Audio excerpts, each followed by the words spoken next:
የመጽሐፍ ቅዱስ ዕውቀቶን ይመዝኑ።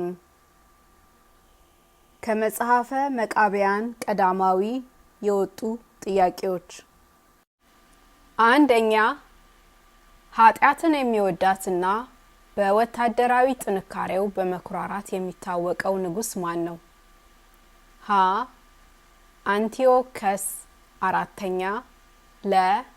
ጸሩዳይናን ሐመርሃ ዳዊት መ. ናቡከደነጾር።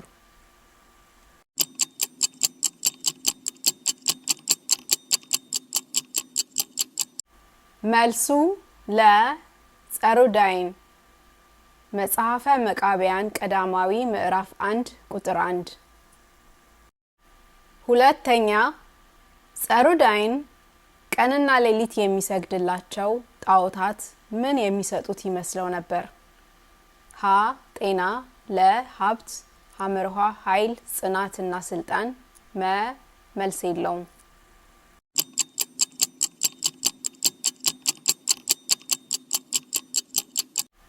መልሱ ሐመርሃ ኃይል ጽናትና ስልጣን።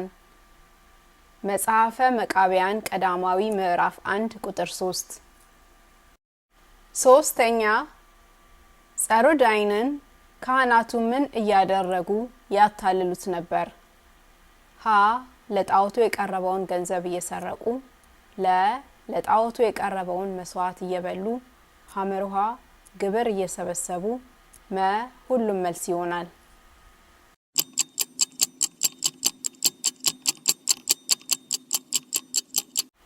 መልሱ ለ. ለጣዖቱ የቀረበውን መስዋዕት እየበሉ። መጽሐፈ መቃብያን ቀዳማዊ ምዕራፍ 1 ከቁጥር 3 እስከ 4። አራተኛ፣ ወጣቶቹ ለጣዖት እንዲሰግዱ ሲታዘዙ ምን ብለው መለሱ? ሀ. ሰገዱ ለ. ጊዜ እንዲሰጣቸው ጠየቁ ሐመርሃ ለፈጣሪ ብቻ እንደሚሰግዱ ተናገሩ መ. ከንጉሱ ጋር ተከራክረው ታስረዋል።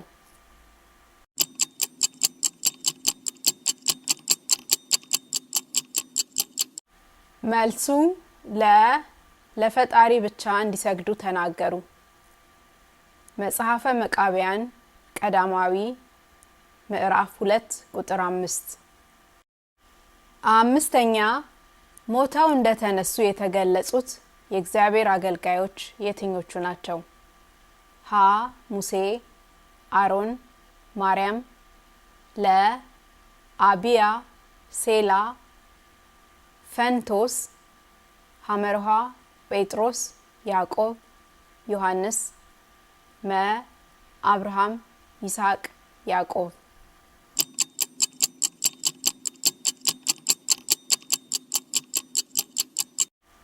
መልሱ ለ.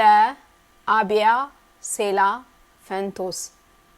መጽሐፈ መቃብያን ቀዳማዊ ምዕራፍ 3 ቁጥር 1። ስድስተኛ፣ የጌታ አገልጋዮች ሞትና ቅጣት ሲደርስባቸው ምን አደረጉ? ሀ. ፈርተው ተሸሸጉ ለ. ተከራከሩ ሐመርሃ አልፈሩም አመሰገኑ ለጌታም ሰገዱ መ. ለምህረት እንስሳትን ሰው።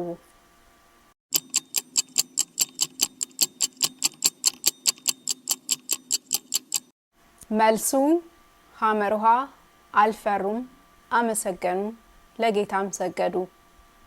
መጽሐፈ መቃብያን ቀዳማዊ ምዕራፍ 3 ቁጥር 3። ሰባተኛ፣ አሳዳጆቹ አቢያን ሴላን እና ፈንቶስን ከያዙ በኋላ ምን አረጓቸው? ሀ.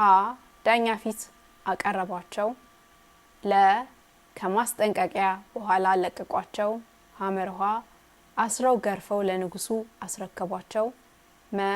ወደ ጣዖት አምልኮ ለወጧቸው።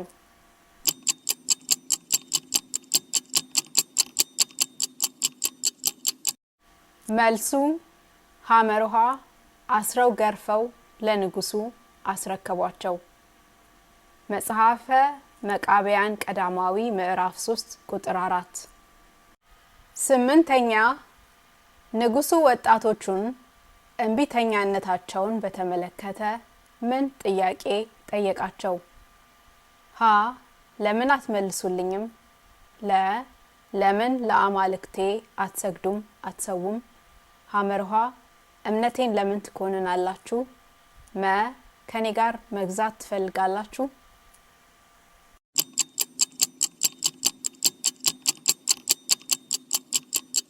መልሱ ለምን ለአማልክቴ አትሰግዱም አትሰውም?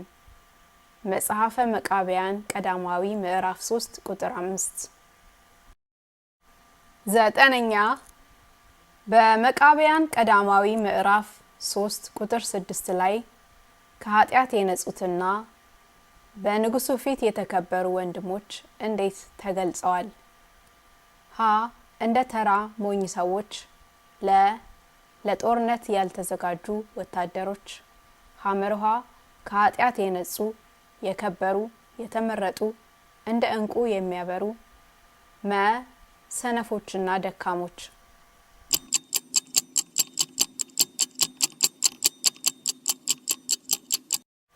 መልሱ ሐመርሃ ከኃጢአት የነጹ የከበሩ የተመረጡ እንደ ዕንቁ የሚያበሩ።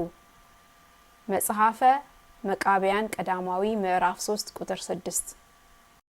10ኛ የሞቱ ሰዎች ከእግዚአብሔር ታዞ የደህንነት ጠል ካልወረደላቸው በቀር ምን አይሆንም? ሀ በህይወት ይኖራሉ፣ አይነሱም። ሐመርሃ ሀና ሁሉም መልስ ይሆናል። መልሱ አይነሱም። መጽሐፈ መቃብያን ቀዳማዊ ምዕራፍ 8 ቁጥር 35። ምን ያህል ጥያቄ መለሱ? መልሶትን በኮሜንት መስጫው ላይ ያስቀምጡልኝ። እባክዎን ሰብስክራይብ፣ ላይክ እና ሼር በማድረግ ድጋፎትን ይግለጹ። ቅዱስ ቃል ቲዩብ ተባረኩልኝ።